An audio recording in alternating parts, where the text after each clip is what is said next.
আপনার জিমেলের storage full হয়ে গেলে মাত্র 30 সেকেন্ডে ফাঁকা করে নিন। কারণ জিমেলের স্টোরেজ যদি ফুল হয়ে যায় তাহলে কোনো গুরুত্বপূর্ণ মেইল আসবে না এবং কাউকে মেইল পাঠানোও যাবে না। তাই এখনই জিমেলের স্টোরেজটাকে ফাঁকা করে নিন। কীভাবে জিমেলের স্টোরেজ ফাঁকা করবেন চলুন তাহলে মোবাইল স্ক্রিনে দেখিয়ে দেয়। ভিডিওটা আপনার টাইমলাইনে শেয়ার করে রেখে দিন, যে কোনো সময় প্রয়োজন পড়লে দেখে নিতে পারবেন এবং পেজটিতে নতুন হয়ে থাকলে ফলো দিয়ে সাথে থাকুন। ফার্স্ট অফ অল আপনার ফোনের সেটিংসটা ওপেন করবেন, এখান থেকে স্ক্রল করে নিচে আসবেন, আসলে পেয়ে যাবেন গুগল, এর উপরে ট্যাপ করবেন, এখানে পেয়ে যাবেন স্টোরেজ ইউজ।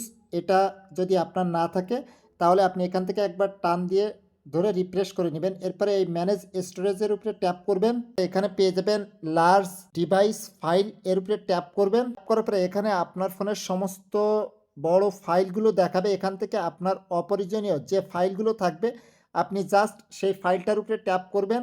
ট্যাপ করে উপরে পেয়ে যাবেন ডিলেটের মতো আইকন, এই ডিলেটের উপরে ট্যাপ করবেন। ট্যাপ করার পরে এখানে পেয়ে যাবেন আন্ডারস্ট্যান্ড, এই বক্সটাকে টিকমার্ক করে দিবেন। দেওয়ার পরে এখান থেকে এই যে পার্মানেন্ট ডিলেট, এর উপরে ট্যাপ করবেন। ট্যাপ করার সাথে সাথে এখান থেকে এগুলো ডিলেট হয়ে আপনার জিমেলের স্টোরেজটা ফাঁকা হয়ে যাবে। এরপর আপনি এখান থেকে ব্যাকে আসবেন, আসার পরে ফোনে জিমেল অ্যাপসটাকে ওপেন করবেন। কর্নারে যে মেনু বাটন রয়েছে এর উপরে ট্যাপ করবেন, এখান থেকে স্ক্রল করলে এখানে পেয়ে যাবেন ম্যানেজ সাবস্ক্রিপশন, এর উপরে ট্যাপ করবেন। ট্যাপ করার পরে এখানে আপনার যে সমস্ত ওয়েবসাইটের সাথে সাবস্ক্রিপশন রয়েছে এখান থেকে অপ্রয়োজনীয় মেইল আসে, এখান থেকে দেখে দেখে আপনি একটা একটা করে এভাবে আনসাবস্ক্রাইব করে দিবেন। দিলে দেখবেন যে আপনার জিমেলের স্টোরেজটা ফাঁকা হয়ে যাবে। এভাবে খুব সহজেই আপনার জিমেলের স্টোরেজ ফাঁকা করে নিতে